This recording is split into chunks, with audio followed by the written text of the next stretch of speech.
महत्वाची बातमी आहे। मतदार याद्यांमधील विरोधकांच्या आरोपांवरती चौकशीचे निवडणूक आयोगाने आदेश दिले। मुख्य निवडणूक अधिकारी चोक्कलिंगम यांनी हे आदेश दिलेले आहे। विरोधी पक्षांनी समोर आणलेले घोळ तपासण्याचे आदेश आहेत। चौकशी करून अहवाल सादर करण्याचे सर्व जिल्हाधिकाऱ्यांना आदेश देण्यात आले। जिल्हाधिकाऱ्यांकडून अहवाल आल्यानंतर नेत्यांना आता या संदर्भात प्रतही दिली जाणार आहे। या संदर्भात अधिकची अपडेट घेऊयात आमचे प्रतिनिधी विनायक डावरुंग यांच्याकडून। विनायक, आपण पाहतोय आता या ठिकाणी मतदार याद्यांमधील विरोधकांच्या आरोपांवरती चौकशी होणार आहे, काय अपडेट?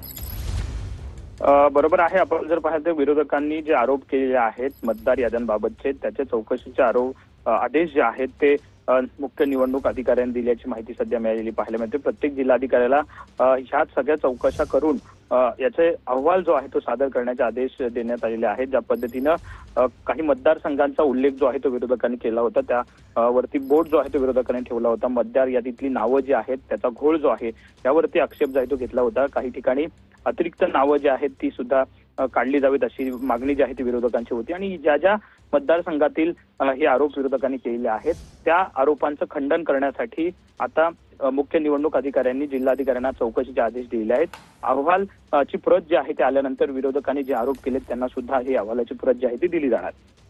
निश्चितच धन्यवाद विनायक दिलेल्या सर्व अपडेटसाठी। तर आपण पाहतोय चौकशी करून अहवाल सादर करण्याचे सर्व जिल्हाधिकाऱ्यांना आदेश देण्यात आलेले आहेत। एकंदरीत आपण जर बघितलं तर मतदार याद्यांमध्ये घोळ आहे असा आरोप विरोधकांनी केलेला होता आणि त्या संदर्भात आता चौकशी होणार आहे।